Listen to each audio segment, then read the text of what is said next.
क्या कहेंगे? मतदान किया आपने, क्या कहेंगे आप?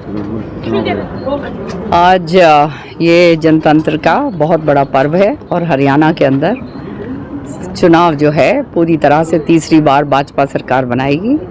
मुझे पूरी तरह से इसका विश्वास है, क्योंकि जनहित की जो नीतियां जो लागू करी गई हैं पिछले 7-8 महीनों के अंदर, वो अपने आप में एक अनोखी पहल है। चाहे किसानों के लिए हो, चाहे महिलाओं के लिए हो, हमारे बेरोज़गार जो बच्चे हैं जो बिना खर्ची और पर्ची के दबादब लग रहे हैं, जो अंत्योदय के अंतिम छोर तक का जो है मजदूर है, जो व्यक्ति है, गरीब महिला है, उसके लिए भी जो सारी की सारी योजनाएं जो करी गई हैं, चाहे व्यापारी भाई हो, ये स्पष्ट तरीके से दर्शाता है कि आने वाला समय जो है जनता ने मान लिया है कि भाजपा सरकार तीसरी बार बनेगी। केंद्र में भी बनी है और जो भी केंद्र में सरकार बनती है वो ज़्यादातर क्या, हमेशा से इतिहास तो यही दोहराता है कि हरियाणा में भी बनती है। क्योंकि इसके 2 कारण हैं कि केंद्र की जो नीतियां हैं और जो केंद्र से जो सहायता जो है वो सारी की सारी फिर सरकार को मिलती है। और मुझे पूरी तरह से विश्वास है कि लोग जो हैं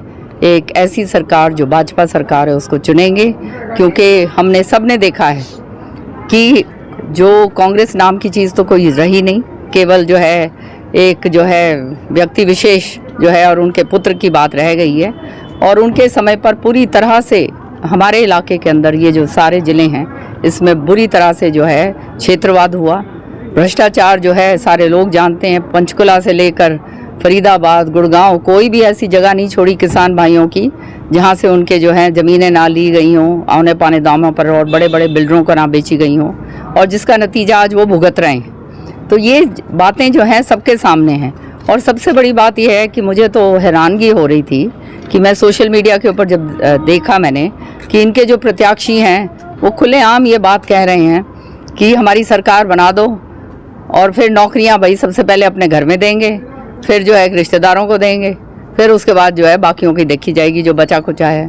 तो ये इस तरह की बातें जब होती हैं तो ये निश्चित तौर पे जो है जनता अब समझ गई है, उनको एक ऐसी सरकार मिली है जो ईमानदार है, जो काम करने वाली है। और जो है नायब सिंह सैनी जी जो हैं मुख्यमंत्री, वो ऐसे सरल कहते व्यक्तित्व के व्यक्ति हैं कि वो जो है हर एक का जो है मान सम्मान रख के आगे चलते हैं। सामने अनिल चौधरी के तो शाम से चुनाव चल रहा है, तो किस तरह से फाइट आपको मिलने वाली बात करेंगे? देखो, तो शाम जो है ये चौधरी बंसीलाल जी की पैतृक सीट रही है और उनके बाद चौधरी सुरिंदर सिंह जी थे, और सुरिंदर सिंह जी के आकस्मिक निधन के बाद चौधरी बंसीलाल जी ही मुझे यहाँ पे लेकर आए। दिल्ली की राजनीति में मैं सक्रिय थी, आप जानते हैं, वहाँ पर ऊंचे ओहदे पे भी थी। तो यहाँ पे मुझे लाने का मकसद ही ये था कि मैं यहाँ पर जब तक श्रुति उस चीज़ को आगे टेक ओवर ना कर सके मैं काम करूँ। और पिछले 20 सालों के अंदर मैंने पुरजोर तरीके से ईमानदारी के साथ, बिना लोभ और लालच के साथ, बहुत संघर्ष के साथ, क्योंकि हमेशा जो है क्षेत्रवाद का सामना मुझे करना पड़ा, हमेशा इस बात का सामना करना पड़ा कि चौधरी बंसीलाल जी का नाम जो है वो जो है ख़त्म किया जाए। ये लड़ाई जो है मैंने लड़ी है इतने सालों तक। तो सारी जनता जो है हरियाणा जो तो शाम है वो तो घर है, और घर के लोग जो हैं वो मेरा परिवार है, तो वो परिवार तो जानता है। अब ये परिवार ने अच्छी तरह से देखा है और ये परिवार बहुत समझदार परिवार है, जानता है कि ये दिन जो है ये परिवार का संभालने का दिन है।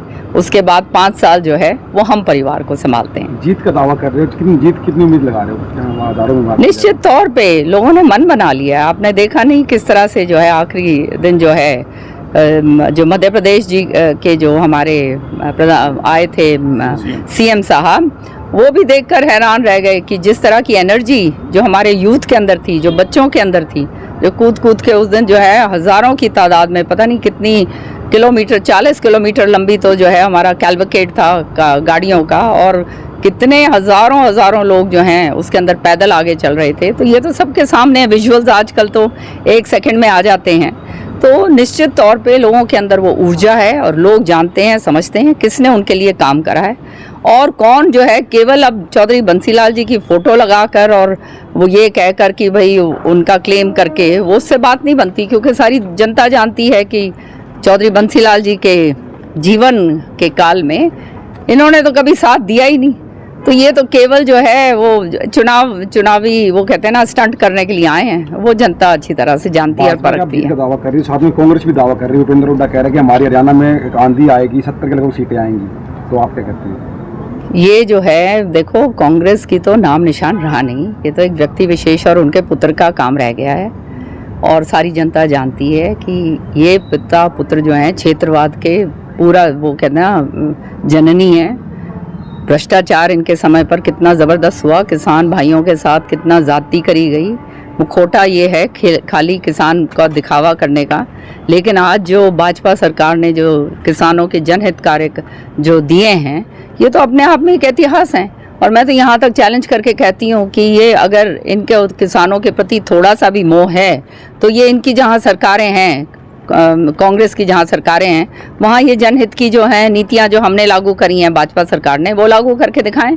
लेकिन वहाँ तो करेंगे नहीं, यहाँ कुछ और कहना है, वहाँ कुछ और करना है।